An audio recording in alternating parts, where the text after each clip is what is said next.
suspicious items there. Emergency services, an explosives truck and an army robot remain at the scene tonight. Roads within a 60-metre cordon are also still closed, with members of the public being asked to avoid the area for at least the next 72 hours. We've also heard tonight that 3 men have been arrested on suspicion of terror offences following raids at 4 addresses in Bolton and Wigan. The suspects, aged 35, 36 and 51, were arrested at separate locations, accused of commissioning, preparing and instigating acts of terrorism. Greater Manchester Police say, though, they don't believe there is any wider threat to the public linked to tonight's arrests. In other news, a couple who committed serial dine and dash offences, racking up large bills for food and drink before leaving without paying, have today admitted 5 joint charges of fraud. 41-year-old Bernard McDonough and his wife Anne, who's 39, avoided bills worth nearly £1,200 during their eating sprees over a period of 8 months. The first venue they fled from in Swansea says it's delighted that justice has finally caught up with the couple after that restaurant lost £300. The pair from Port Talbot will be sentenced later this month. Lord David Cameron says the UK has sent an unequivocal message by expelling a Russian defence attaché over claims he's a spy. The Home Office says it's part of a series of sanctions against Moscow aimed at dismantling the Kremlin's intelligence-gathering operations. The Russian embassy in the UK, though, says the new measures are groundless and the reasons given for them are ridiculous. Well, last month was the hottest April ever recorded in Britain, continuing a streak of record-breaking temperatures for the 11th month. Scientists say that Europe is warming at a faster rate than anywhere else due to climate change, caused, they say, by humans. And experts suggest with greenhouse gases still increasing, temperatures will continue going up and breaking new records. And finally, Prince Harry has been celebrating the 10th anniversary of the Invictus Games today with family, friends and veterans at St Paul's Cathedral. The Duke of Sussex gave a reading in front of representatives from participating nations and some sick and injured service personnel and veterans. Meanwhile, the King was holding his first garden party of the season at Buckingham Palace. But despite being less than 2 miles apart, we've been told the monarch's full programme means the pair won't be seeing each other during Prince Harry's short visit to the UK this week. That's the latest from the newsroom. For more, you can sign up to GB News Alerts. Just scan the QR code on your screen or go to gbnews.com/alerts. Now, though, it's time for Headliners.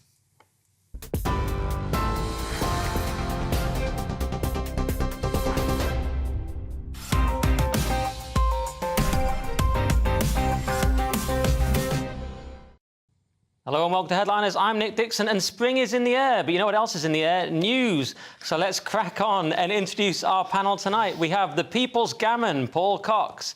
Look at him, there he is. And the People's Gayman, Scott Capurro.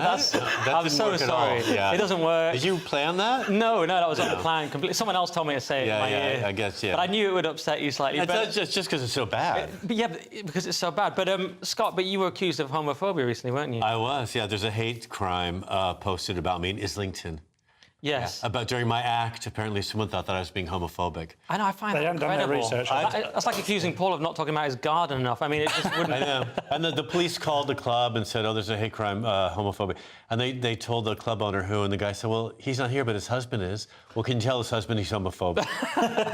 Through conversation, they're like, OK, we'll let him know. And then they said, well, what happens now? And the police are like, well, we don't know. Nothing, I guess. Not every day you get to say that. Are you still homophobic, Paul? I am, yeah, I'm getting worse, if anything. Yeah. OK, good. Well, we'll look forward to that. Let's have a quick look, though, at Thursday's front pages. So the Daily Mail has Labour willing to pander to sectarianism. That is a claim of the Tory chairman. We'll be getting into that in a minute. The Times, Starmer splits party by accepting Tory defector. The Guardian, scientists despair amid forecast of at least 2.5 centigrade temperature rise. The Telegraph, Cameron, EU must be tougher on Russia. The Eye has interest rate can't save Sunak amid defection row. And finally, the Daily Star, the end of the plonkers, which is about Zoomers retiring certain beloved insults. And those are your front pages.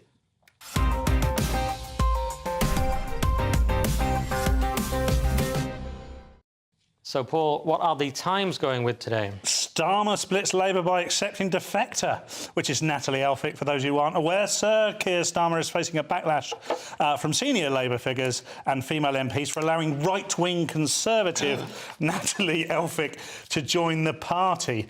Right-wing just because she's a Tory, I think, and also because she's defended her husband when he was accused of sexual assault against 2 women. What's weird about this story, for me, is that from what I can understand, she doesn't seem to be running at the next election. So she seems to be doing it for shizzle and giggles, for all I can understand here. And defecting now to... Sorry. We're just all mentally wondering whether it's in the Ofcom list. And a Jewish law firm. You got there. Yeah. You know, you're right, she's not running, and I think that she's been told she can have a post in some way consulting the Labour Party on housing, like trying to explain how they're going to build 1.3 million homes in the next 5 years. Get a hammer and some nails, Natalie, and start hammering. That's like... Yeah. Well, a cynic would say the parties are the same anyway, so it's quite easy to just transition from one branch of the Uniparty to the other. One far-left party to another is how I would put it. The Green Party's different, though. They're even further left and completely insane. Well, they're based in Gaza now, for a start. Yes, and they like to shout Allahu Akbar. And I remember when they talked about the whales, not so much anymore.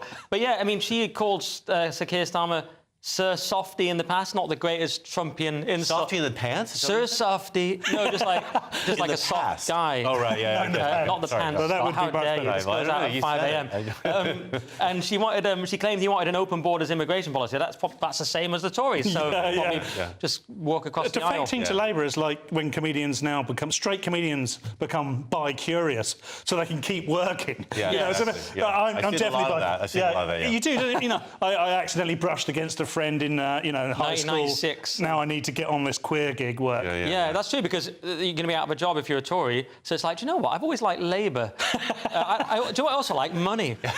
Jobs. Again, she's not running for post. I think she's really just doing it to anger her co-workers. Right. Although the other guy, Dan Poulter, wasn't it? The doctor. Is he actually going to have a seat? I don't understand how it all works.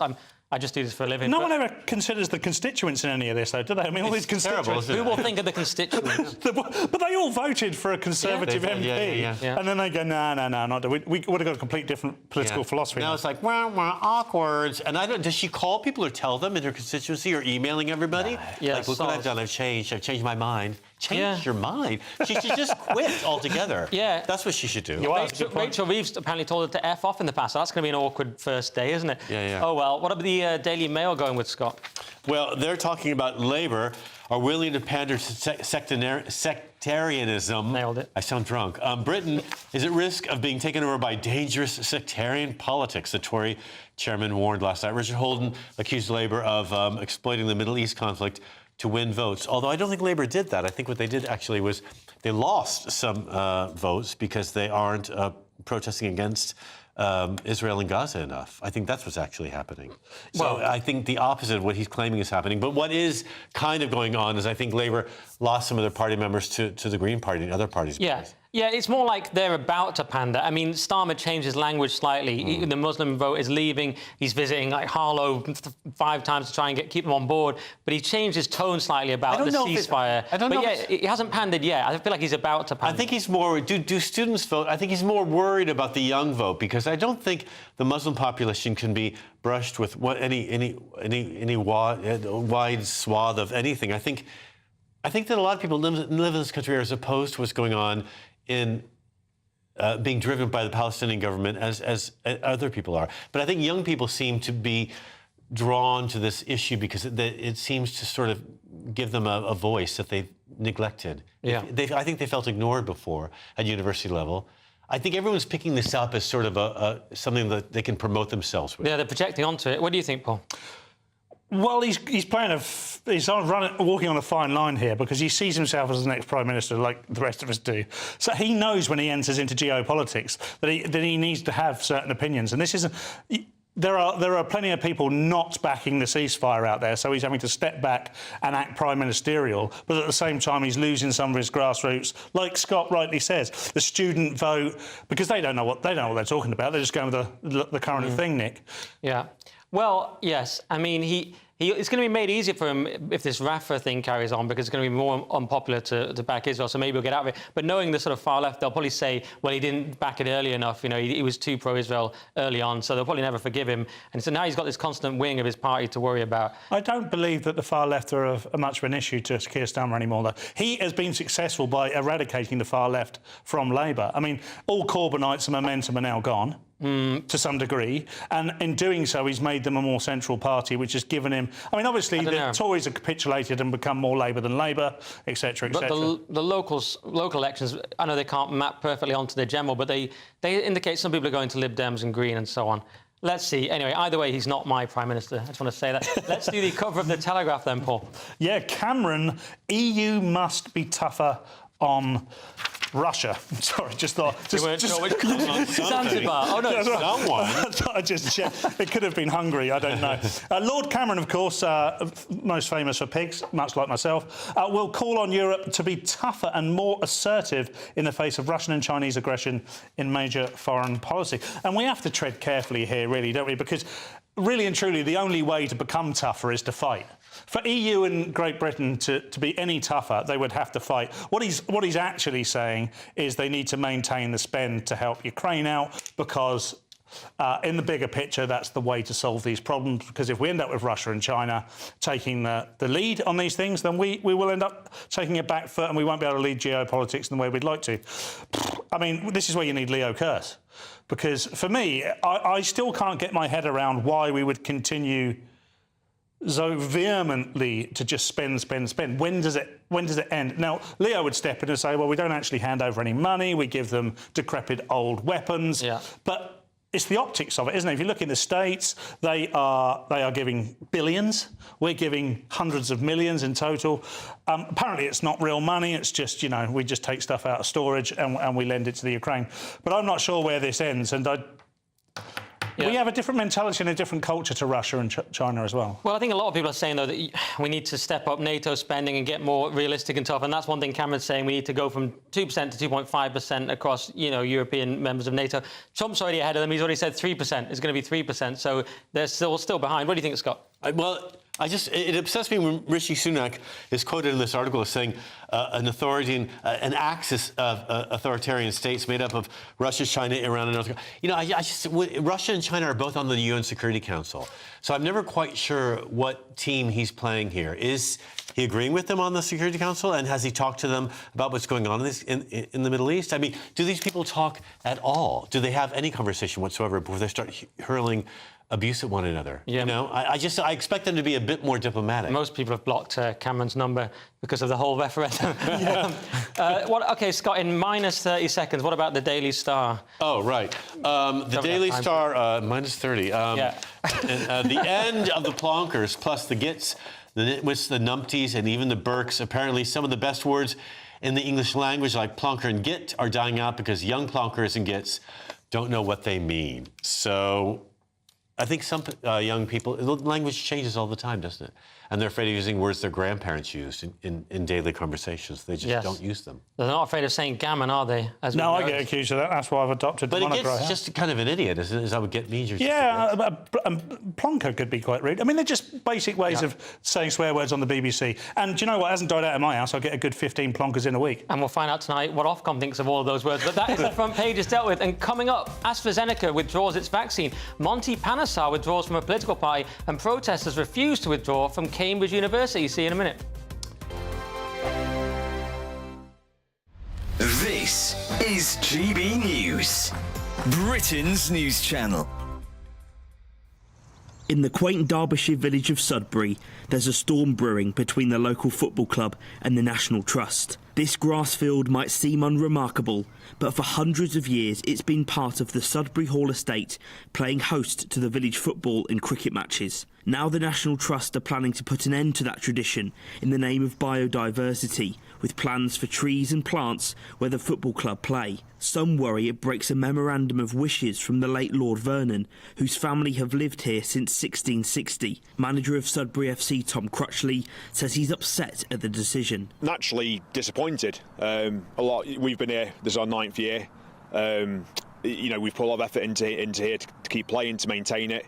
I'm from the village originally, so personally it was, it is very upsetting. MP for Derbyshire Dale Sarah Dines says the National Trust aren't respecting the history of the site. I feel they're trampling over the wishes of historic owners who gave up this wonderful site for the nation. And for over 100 years, people have played football and cricket here. It's incredibly sad. Incredibly sad. And it's against the wishes of a lot of people locally who've written to me from the village. Sudbury Hall lives under the branding of the Children's Country House, a decision which Dines says is disrespectful to the history of the estate. I mean, this is fake to make it into a children's theme park. It's almost a reimagining. And in fact, that's the very words it says on their website. The house is reopened, it's been reimagined. I don't want our heritage to be reimagined. I think the National Trust has been captured by people who have different ideas than most people in this country. Whilst the public will still be able to roam these historic grounds, the village feels like a legacy is being snatched away. Jack Carson, GB News, Sudbury. Weekdays on GB News. Wake up to breakfast every day from 6 a.m. Followed by Britain's newsroom at 9:30. At noon, it's Good Afternoon Britain. Followed by Martin Daubney from 3 p.m. Only on GB News, the People's Channel, Britain's news channel. I'm Nigel Farage, and this is GB News, the People's Channel, Britain's news channel. Join me, Camilla Tominey, every Sunday at 9:30 when I'll be interviewing the key players in British politics and taking them to task. This report basically says that he's not fit to stand trial. With an upcoming election looming over Westminster, now is the time for clear, honest answers. I agree. And that's precisely what I'll get. Is he indecisive? Incompetent? That's the Camilla Tominey Show at 9:30 every Sunday on GB News, the People's Channel, Britain's election channel.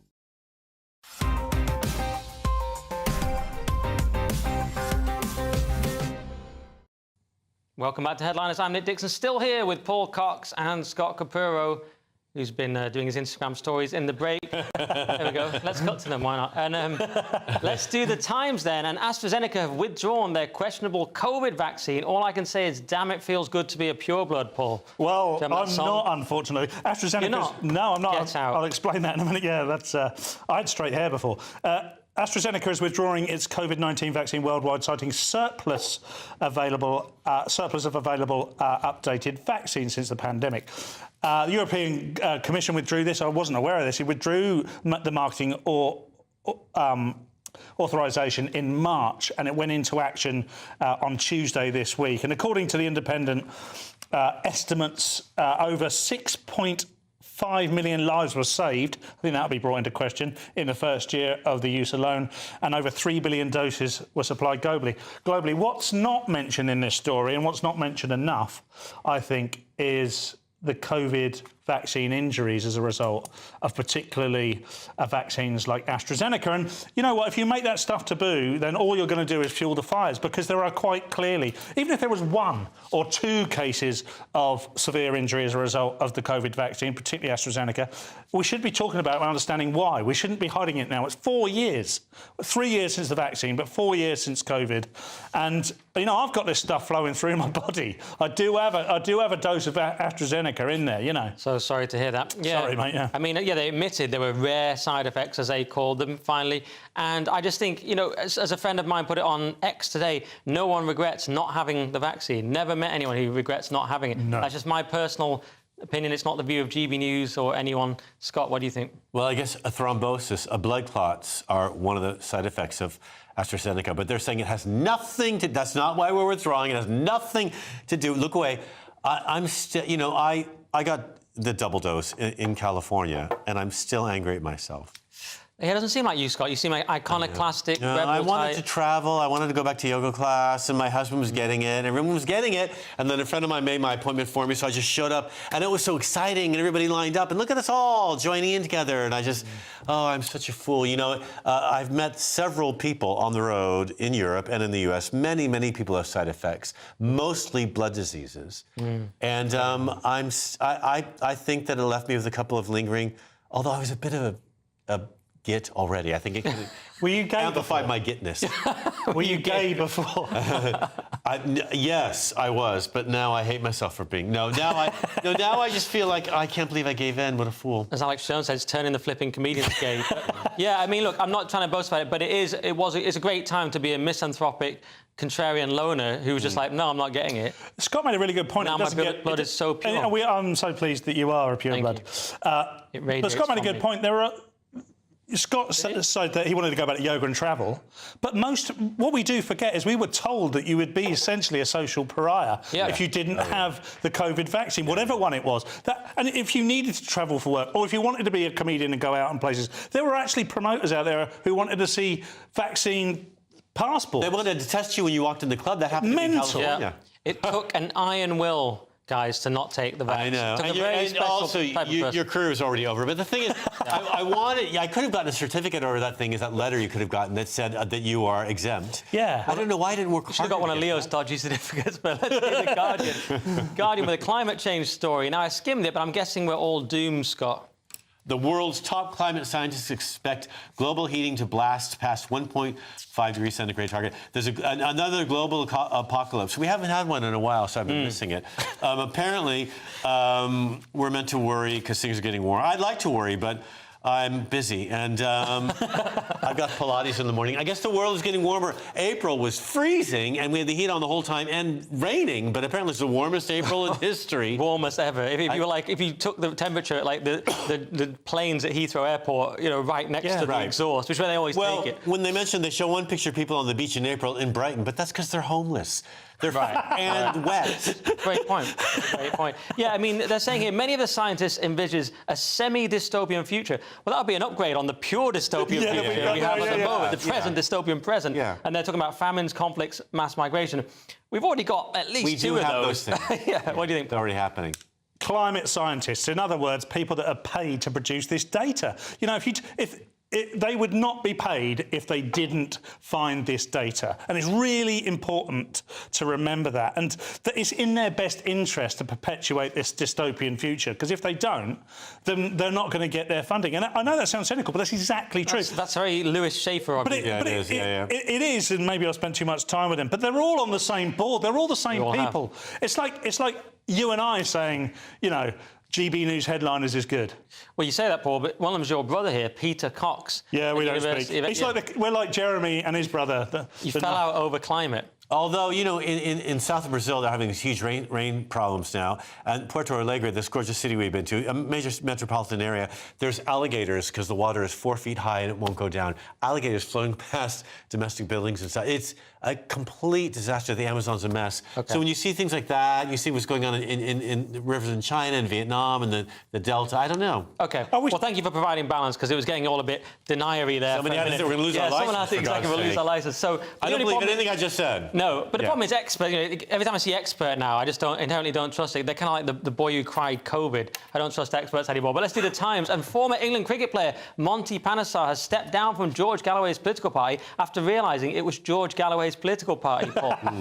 Monty Panesar withdraws as Workers' Party candidate after just 1 week. So Panesar announced this week that he wanted to stand as a candidate and represent working-class people of this country. However, after a series of shocking media appearances, he now said he no longer wants to contest the seat. Yeah. And God bless him. I mean, you don't just need to have good intent. In fact, very rarely do politicians need to have good intentions to get into politics, and often they don't. And I don't want to question his intentions because they seemed good, but he sort of lacked that ability to speak or understand anything or have any common knowledge of things like... Good at cricket, though. He was great at cricket. Great at cricket. That's what I personally want from my politicians. Yeah, so... How's your googly?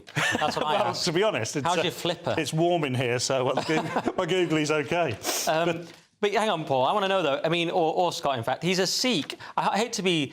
I don't want to be controversial, but it's kind of a Muslim sympathetic party. Is a Sikh in the right place if he's in George Galloway's party? I think he's trying to build a bridge, Galloway, and make people feel more comfortable with... that idea. Okay. Yeah. Okay. But I think this guy was just meant to be Galloway's sort of how do you say butt boy, but get away with it? Yeah, okay, sorry. I only say that because it's totally not normal. You meant water butt. It's a terrible, abnormal position to take. Let's just either pretend Scott didn't say that or apologise to the nation, whichever's better. Jeez, I'm sorry. Well, now I'm upset you said Jesus, so it's digging a hole. But I think he found out late in life that Galloway supports Putin. I think that's what upset this guy. I think he actually listened to Galloway for a minute and thought, oh, God, Galloway's a nightmare. What am I doing here? My favourite thing is that he solely relied on cricket puns. He's like, I'm going to think it through better next time I run up to the political wicket. It says here, a string of cricket-based... He seemed to believe that a string of cricket-based wordplay about his candidacy would satisfy doubts. Like, all I've got is cricket puns, guys. I'm just doubling down. He wanted Britain to pull out of NATO and stuff. He just didn't know what he was talking about. Right. Yeah. All right, well, let's move on and do the Times. And this rather bleak story about a cyclist has a new twist to it, Scott. Well, a woman was jailed for causing the death of a cyclist, but she was found guilty for manslaughter in March, and then the decision has been overturned. This woman, she's 50 years old. Her name is Ariel Gray, and she's walking down a street in Cambridgeshire in Whiten, and was it Cambridgeshire? Is that where? Yeah, I think it was. Yeah. And I watched the video. She's walking down the street, and there's traffic going by her, and a cyclist is coming her way. She says, oh, there it is. Get off the pavement, she yells at her. You'll see, she'll do it in a second. She gestures 3 times with her left hand and says, there she goes, 1, 2, 3. And the cyclist falls. And right after that happens, a car hit that 77-year-old woman and killed her immediately. So the 50-year-old woman was found guilty initially, and then the decision's been overturned by a higher court. The thing is, I watched that video and I thought, I know she doesn't hit her, she doesn't knock her, but that sidewalk is very narrow. Yeah. And that woman was 77, and I kind of think that her action led to that woman dying. We're not showing it again, are we? I didn't even know we were going to show it once. I'm not totally sure we should be no one told me we were showing this. Like, no, it wasn't. Should we be showing it's really shocking. They do stop it in time. But do you know what? Well, look, you can see how her indicator and her pressure makes that woman kind of wobble. But anyway, the higher court said nothing in her action was a crime. If you put her away for whatever people said they put her away with was her gesturing, her dramatic gesturing, then you have to put 50,000 footballer fans away each year. Yeah, and she also had cerebral palsy and was partially blind, so a tricky one. I'm just going to move on and do this next one, Paul. Let's do the Telegraph. And Cambridge University will not move Palestine protesters off their lawn. I guess that would be too much like something an old white man would do, Paul. That's a good point. The University of Cambridge will not move pro-Palestine protesters off from the lawn outside King's College, its Vice-Chancellor has confirmed. This is Professor Deborah Prentice, who is, as I said, the Vice-Chancellor at Cambridge. She said the university is fully committed to freedom of speech within the law and the right to protest. You're not going to get any disagreement with me.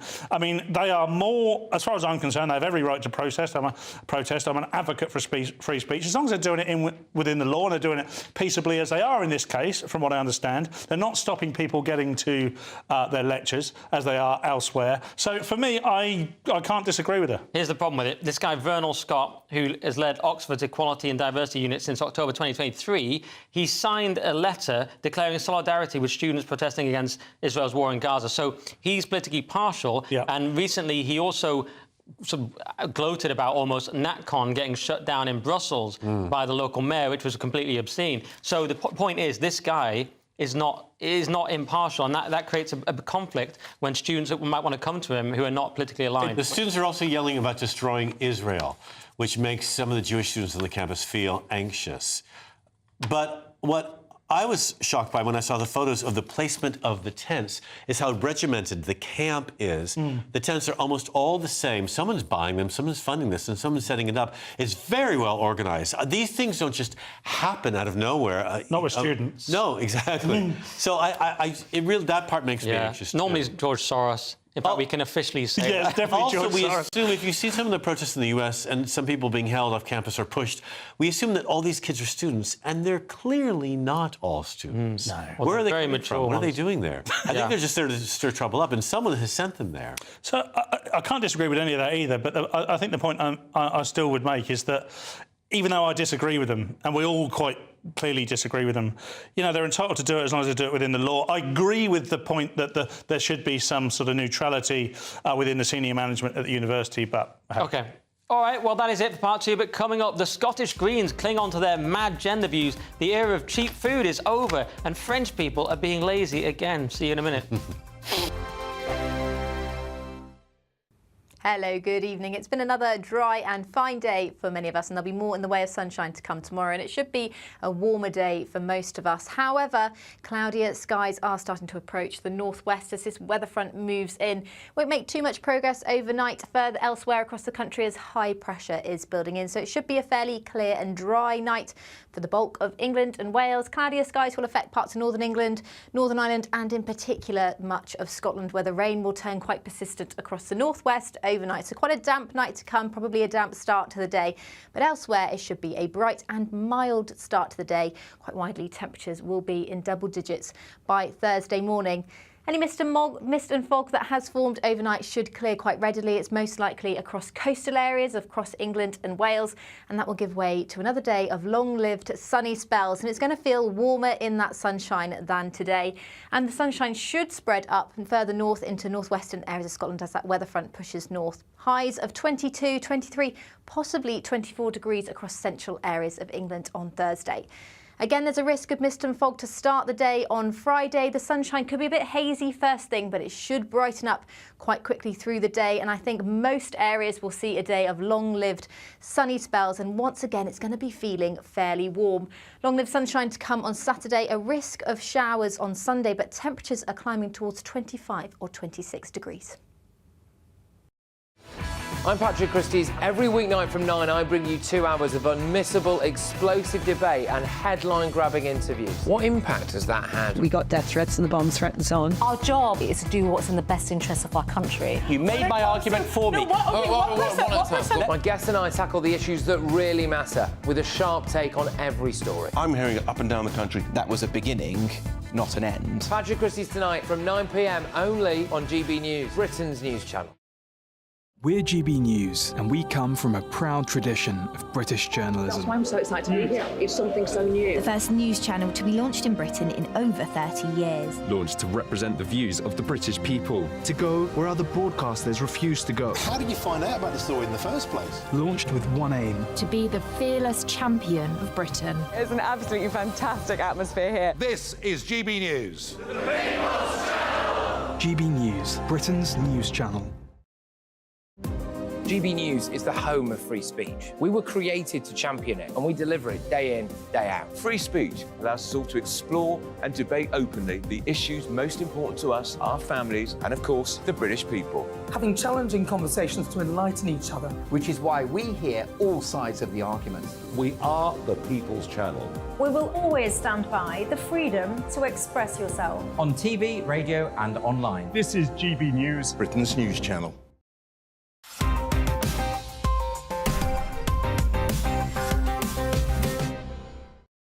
Welcome back to Headliners. Let's get into it with the Telegraph. And the Scottish Greens refuse to recognise the findings of the Cass Review. Are they going to be the culture war equivalent of those Japanese soldiers that carried on fighting way after World War II had finished, Scott? Patrick Harvey just won't stop. He will. The little glasses, and, you know, he looks like he's just really angry about this.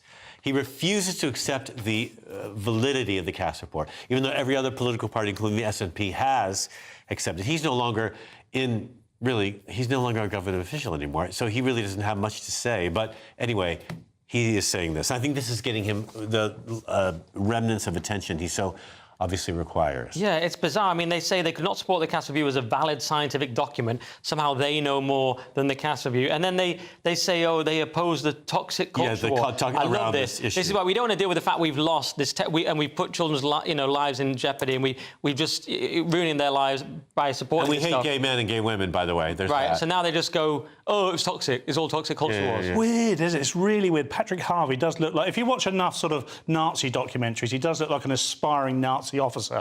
He's got that look about him, them circled glasses, it's just sort of weak but wants power. And he... Himmler. Don't know what... Yeah, Himmler, yeah. Himmler of the Green Party, which... And I think satirical content. I think the Green Party would take Himmler on now. I mean, what has happened to the Green Party? They used to be, you know, sort of slightly odd environmentalists that, you know, there was always good intention. You never really had a problem with the Green Party. Difficult to vote for because they were never going to get into power. And now they seem to have adopted anything and anybody. Ideology of any kind. It's all about genitals and Islam. Yeah, well, at least I think God is great. Well, at least they're recycling genitals. They're doing Yeah, that. well, not. That's recycling. I think we can say recycling genitals. So that's good. Yeah, the name of my next one-person show. All right, hard to top that. So let's see the Telegraph. And an executive director of Waitrose says the era of cheap food is over. Clearly, someone doesn't know how to look for the yellow sticker deals, Paul. Well, good point. The era of cheap food is over, says Waitrose chief, and I bet he does. Of course he does. So globally, agriculture is responsible for around 20% of greenhouse gas emissions, which I was aware of, and then the biggest driver of biodiversity loss. So what he's saying is we need to look at different ways, and he sort of points toward Tesco and Asda and people like that who actually help their suppliers power their industry in green ways by giving them subsidies, etc., etc. But the more I read of this story, the more it does sound like a sort of pro-depopulation story. Because the problem we've got, and he is pointing it out, is that the Earth is overpopulated, which is why we have these huge manufacturing farms that across the world that enable us to produce food bigger and better and more ready for us to all eat, especially me. But go on, sorry. Well, no, I could go on a rant about it's this. bothered me that you think he's a sort of a Malthusian. He's worried about overpopulation. Of course, we actually have low birth rates, so underpopulation will be a problem in future. But I just worry a little bit about poor people. He keeps saying, you know, cheap food's gone. We're all going to have to like farm for ourselves. It's all very hip. It's all a bit George Monbiot. It's all a bit. So poor people don't go to Waitrose, Nick. So he hasn't really got any concern about. He's talking about though farmers going to him and saying, "Look, I'd like to start farming the way my father and grandfather did, the way my family did before the Second World War." Local farming, where the soil is treated properly, where the soil is left dormant for a certain part of the year. When we start craving things like cheap wine, you know, wine destroys the soil because they grow the grapes all year long, things like that. They want to start reversing that and encouraging people to sort of buy more expensive food that's grown locally. Okay. And, you know, the organic market is sort of topped out at 2% with Waitrose, and I think they're trying to reach people in a different way and trying to encourage people, I think, to not just support their own better diet, but local farm industry as well. Okay. So it's admirable, I think. That is a great point, actually, and there are much better ways of doing this. You know, we could have food sovereignty, which is what a lot of these farmers are asking for. They're saying, you know, can we go back to the old way of doing it? Can we sustain ourselves? Then, if we're not exporting and importing so much, obviously, I think they should be promoting more things like this app I follow, Too Good to Go, where it shows you where all the food is that's left that you can get for much. And I mean, the stuff in my bakery is so expensive, it's like an eighth the price the next day. Okay. And all this food is chucked. It really shouldn't be. All right, well, let's got to move on. But I don't drink wine, but if I did, it would be cheap wine. And I like food sovereignty because it has sovereignty in it, and it sounds like Brexit. Let's do the Express. And French air traffic controllers have won the right to show up to work 3 hours late. That's the most French thing since black and white films about nothing, Scott. Unbelievable. With no conversation. I know. The controllers are said to earn up to £93,000 a year and often only work about 75% of their 32-hour weeks in France. And they're threatening to go on strike during the Olympics week if this is in any way altered. And the staff insist at air traffic control centers that there's always too much staff anyway. And if they call ahead, how busy is it? And their friends will say, not so busy in French. Of course, I can't do French because I have a future. But their friends will say, so they won't show up. Or they'll go for a meal, take a little bit longer, and then show up eventually. I know, and they're said to earn up to £93,000 a year and often only work 75% of the 32 hours a week. A short week already. This is why they lose the wars, Paul. I know, see. It might be why they lose the war. Apparently they're more productive than us in the UK, though. Really? Yeah, I mean, because... Even at 75% capacity? Is that why they're phoning it in? I don't know what we're doing. They're just waiting for us to catch up. But it's a bit like April was the hottest one on record. It wasn't, of course it wasn't. But a quarter of flights in France were delayed last year. 24% were delayed. Still slightly fewer than the UK, where the proportion of late flights is more like 25 or 26. So we're just very badly organised. They're just in bed. Yeah. But when they get up, they do it properly, maybe. Yeah, when they get there, eventually. You've got to admire them, though, haven't you? I mean, the one guy says he's got a 9 a.m. shift and he'll ring in to see if it's busy. If it's not, he'll go back to bed till 11. There is something about that, yeah, about the sort of slacker vibe. It's very 90s. All right, let's do the Telegraph. And children have to use ID to get onto social media. Right. Could the fake tea-stained birth certificate make a return, Paul? Did you have those? Trying to drink at school? I once actually, no, I shouldn't say. Children must show ID to use social media. Under 13s will be kicked off platforms as Ofcom unveils bolstered age checks. I mean, I'm all for this, actually, to some degree, but Ofcom are involved, so I don't think it's going to work. Right. And the Secretary of State for Science has said, and Innovation and Technology, sorry, Secretary of State, has said they shall no longer tolerate this wild west where children are force-fed violence, pornography, abuse and harmful content on social media, which is the only reason I go online anyway. It's a shame the kids get to see it. But I looked at how they're going to enforce this, and they're going to enforce this by using photo ID such as passports, using facial age estimation. So if you've got a young-looking face, you know, you're in trouble here straight away. Or reusable digital ID services, which is something I'm completely uneducated about and can't discuss. So, I mean, surely this can only be enforced to some degree. And, you know, people on the cusp that are 18... Imagine if you want some special alone times, Nick. The last time you want to do... The last thing you really want to do is go searching for your passport. Well, yeah, I mean, I'm like you. I'm torn because I want to protect children, but also I question whether Ofcom should be doing this, even though I love Ofcom and think they should definitely regulate Ofcom us, are great. Sorry, I meant just not the Ofcom. I think they're trying to protect kids from killing themselves because these teenagers... Yeah. There's one girl, they mentioned in the article, Molly Russell, 13-year-old who took her own life after receiving 16,000, quote, destructive posts on social media encouraging self-harm. The problem is these are kids telling other kids to kill themselves, right? So, I mean, the Online Safety Act will be respected by these online companies, but can we protect children from children? That's the thing. Right. Good point. Let's do the Independent then. And apparently AI can predict how all of life's molecules will interact with each other, which is weird because they can't even work out that white people exist, Scott. Yeah, that's the problem, isn't it? The findings can supercharge the hunt for new drugs and treatments. Apparently AI can now be used to predict how all of life's molecules interact with each other, and they can predict disease and all sorts of things, and they can increase the speed of the drug discovery process massively, it says. So people are terrified of AI. I think they're trying to paint a pretty face on it and say, actually, it's not going to ruin film and destroy literature and dismantle culture, but it's going to save your life and help you live longer. And here's how. That would be nice, yeah, if it fixed cancer and Parkinson's and malaria and tuberculosis by predicting how proteins interact with all other molecules and so on. What do you think, Paul? Well, it's a good news story for AI. I mean, like Scott was saying, we often do AI stories on here, and they're all terrifying about how we're going to be attacked by whatever. The idea of living forever is not for me. Yeah. I mean... Really? Well, OK, if we're going to live to 200, I still want to retire at 60. That would have to be the deal for me. Yeah, God.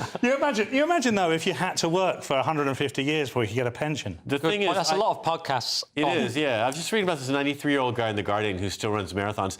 He said, I'm fine as long as I'm not in any pain. I don't mind living a long time as long as I'm not my father who can barely move. Right, He's 7 years old, right? Yeah, and if anyone's watching who controls this stuff, I do want to live forever with all the good youth things. And don't give them to Paul, give them to me. I want to be able to, go dancing and go to lunch with my friends and wear Birkenstocks. I don't want to be crippled laying in bed like my dad. He's right. I mean, a little tuberculosis his way might be a good thing, actually.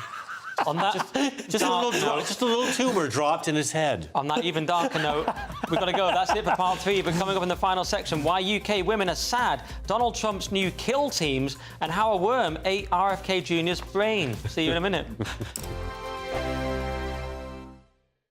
This is GB News, Britain's news channel. Welcome to Scotland, home of Humza Yousaf's hate crime law, a.k.a. the Clype's Charter. Clype, a delightfully Scottish word for a grass, a snitch, or in the context of Russell Finley's opening gambit during the hate crime debate at Holyrood last week, reporting your friends, family and neighbours to the police for alleged hate crimes. The SNP responded by doubling down on the new law's ability to protect vulnerable victims. I am confident that we have robust legislation that will protect those who are vulnerable to harm. But other victims are emerging in the wake of this new legislation. As the bill moved through Parliament, concerns rose of police inundated with vexatious complaints, targeting individuals who had committed no crimes. The first fortnight of the new law gave rise to nearly 9,000 complaints. The vast majority, at least 95%, have been deemed not to be crimes. False reporting is nothing new. A social post from Scottish Conservative Murdo Fraser was flagged by a trans rights activist in November. Police decided that no crime had been committed, but nevertheless that was recorded as a non-crime hate incident. And Alba Westminster leader Neil Hanvey says he too has been targeted under pre-existing legislation. I've been the victim of at least one of those complaints, and that's taken up the time of police officers. Thick skin can be expected of our elected officials, but what about the public? 74-year-old Morag McDougall-Brown says she was reported to police by a neighbour, and the experience has taken its toll.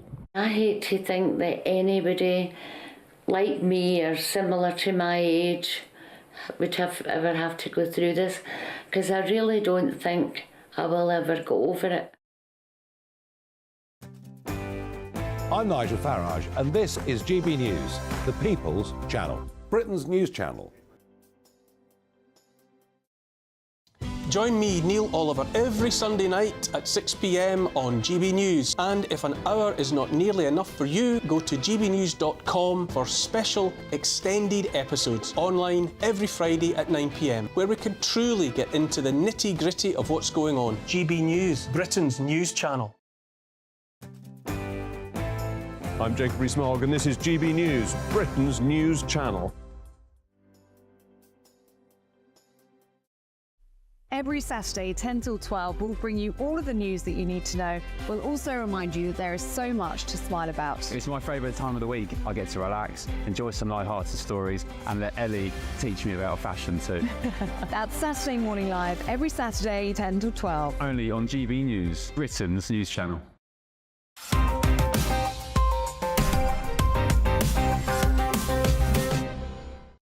Welcome back to the final section of Headliners. Let's crack on with the Telegraph. And 1 in 3 UK women are sad. The other 2 are presumably just angry, Paul. I'll read the headline. 1 in 3 UK women are sad. Worse than Saudi Arabia and Kosovo. And I love these arbitrary comparisons. Why Kosovo? Why Saudi Arabia? Anyway, research on 80,000 women from 143 countries shows levels of despair among British women with worry, stress and anger is all rising. So the researchers found that 39% of British women reported stress against an EU average of 34%. So again, we're losing here. I mean, 90% of those women had met Lewis Schaefer, I understand. But yes. We never do well in these polls. We never, we never do well in any poll. Like Eurovision. It's against. Does this happen in the States? I mean, do you see these States polls? No, Americans are more aspirational. They would never admit to being sad. It would just be like, it would make them seem as though they'd failed. They'd say that they were having a low day or something, but they never say they were sad. Because is sad a medical condition? Is that a diagnosis? SAD is a winter condition, but yeah, seasonal affective disorder. But look, I mean, one thing they're blaming is the NHS. No one can blame them for that. I mean, the massive waiting list. I'm also blaming feminism. It's not in the article, but you know, these days women, they've been told they have to compete with men and in the workplace, so on. A lot of women just want to have a family. That's very hard now financially. It's weird because boobies are so fun. I think just being able to flick your boobies around, that's a good time right there. I like boobies, you know, the whole Tokyo coming Tokyo thing. We all like boobies, and that's the news. They're fun. Yeah, but why? Don't get your hair done, ladies. I'm blaming the general social upheaval. They say they've got a lot of anxiety. I'm blaming feminism. What are you blaming? I mean, there must be No, you're absolutely right. I think the feminism thing is not being facetious or cynical. It's a good point because women's role in society's changed. A woman, if you read certain newspapers, a woman can only be successful if she's made it onto the board of a FTSE 100 company, or if she's working so hard she's making men look like they're not working hard. We should ask Eddie Izzard because he's discovering his woman. Yes, that's what he says. Yeah, he's finding his. He would know. Ideally, we would have brought a woman in, but they were all too sad to come in. The thing is, I think, this whole change women to men thing on the NHS, 5,000% of women want to be men now, all that change. I think they want to run the world. Thing is, running the world's a big deal. They don't know. It's a lot of heavy lifting. They don't get it. I mean, we make it look easy because we're good at it. Right, and it's miserable being a man. No, I mean, there was that woman, I always talk about this, but Nora Vincent, who pretended to be a man for a while. She found it so depressing. Later, she killed herself for somewhat unrelated reason, but she found it the most crushing experience. Hard being a man. I think we should, let the ladies try it for a while because they have so much time on their hands. Right. Let's see if they can do it. Let women be women, let men be men, and as you were saying in the break, bring back the patriarchy. The thing is, when all the gays died in the 80s, we let the lesbians run the gay pride march, and they messed it up.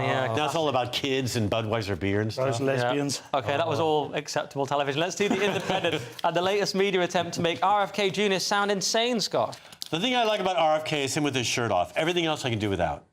Have you noticed there was a documentary about him? Ripped. Oh, yeah, he looks incredible, yeah. There was a documentary. The reason I said in my intro is it was a documentary narrated by Woody Harrelson, which has pointed out that people used to love him, the American media loved him, then suddenly he went up against Big Pharma and they didn't love him anymore. Yeah. Anyway, sorry. Because what we were talking about earlier, isn't it, about that COVID thing, about people disagreeing and just seeing surprise. But he's also said a couple of crazy things. Apparently, he was having some cognitive problems, both short and long-term memory loss in 2010. And this is after his uncle had just died of brain cancer. So he was sure he had brain cancer. Went to the doctor. Doctor said, no, you don't have brain cancer. We found that shadow on the X-ray is a worm in your brain that has died. And before it died, it ate some of your brain. Yeah, I know. It sounds mad talking about it. People are going to say, what are GB News on about? And they're going to clip it. But that is the headline in The Independent. Well, it sounds crazy. Says a worm ate part of his brain and then died inside his head. Now, he's saying this. We didn't Yeah, he said it. He's quoting a doctor. But the doctor... We didn't speak to the worm either. Right. But I mean, a doctor didn't say this. He said a doctor said this. And I mean, he has said a lot of things in the past that are a bit like... But, you know, I mean, whatever. He has short-term memory loss still. They do have bad luck. I mean, you know, JFK... The Kennedys. Shot... Bobby Kennedy shot his father. RFK Jr., worm and brain. Yeah. I just cut the worm in brain, just made me laugh. It's a lovely punchline. They've had brain worms, unlucky brain things, haven't they? Right? They have. I know. I didn't want to say that joke, but I've seen it on Twitter. We saw one of their brains, but they. Dark. Very dark. But, you know, this is a smear piece. It is a smear piece because he's not well liked, and this is The Independent. What they never really say in this story, they do talk about mercury poisoning and how he eats too much tuna, and we've spoken a bit about that, Nick, because we do like our tuna. Oh, it's terrifying, yeah. However, it never says quite how the worm gets in the brain. I want to know how the worm gets in the brain. I saw the movie. It goes through your ear. I saw that Twilight Zone episode. You're asleep. It gets in your ear. It eats its way into your brain, and then most people die. How he survived that, he's a miracle. Let's see it that way. Maybe it's a good thing. Okay, it's a good point. Well, let's move on. I want to get to Trump. We might not, but let's do the Telegraph. And this article sounds like it was written by a boomer, Paul. Yeah. Rising middle-aged parents bankrolling 3 generations. Yeah. Much has been said about Britain's sandwich generation. The middle-aged parents who are financially squeezed by having to support both elderly parents and young children. Now, I am in exactly this position. Both my parents are in a home now, and unfortunately, it's mine. My parents have moved into an annex off of my house, and my daughter is there still. She's only 14, so why wouldn't she be? So I've got this problem. I mean, they would probably all argue that it's not my problem to look after them, but this is happening more and more. In other cultures, this is just the norm, though. OK.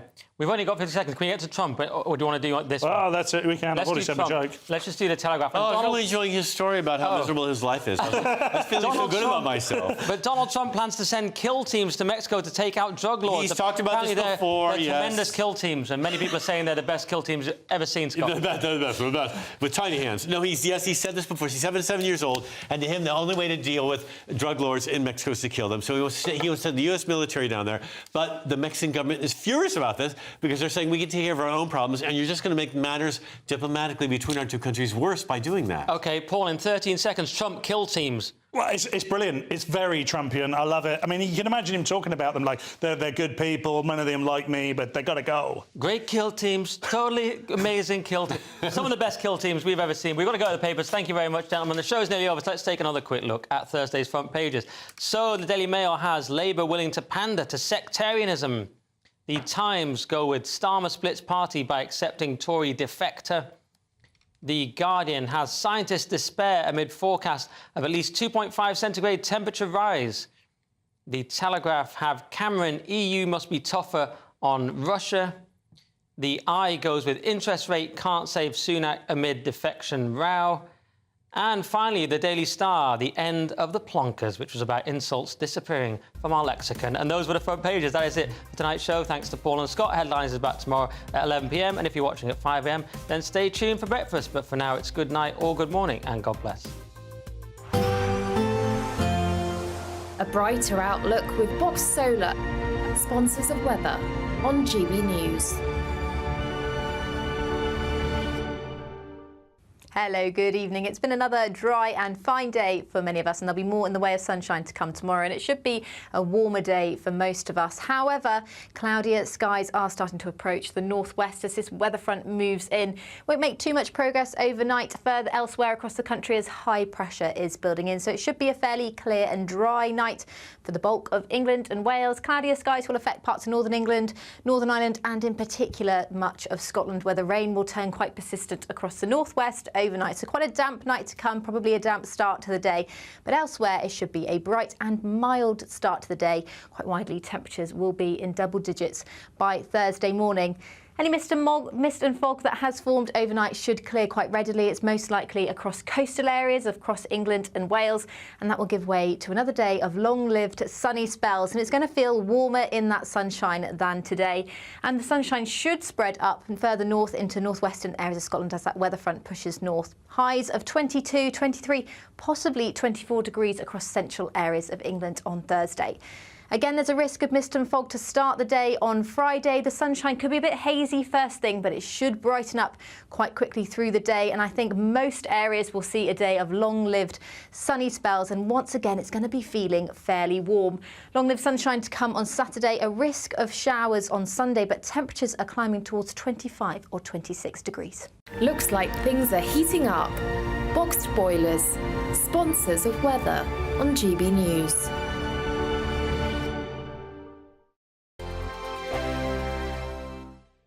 The next Great British Giveaway winner could be you, with a massive £20,000 in tax-free cash to be won. Imagine how you'd react getting that winning call from us. Hi.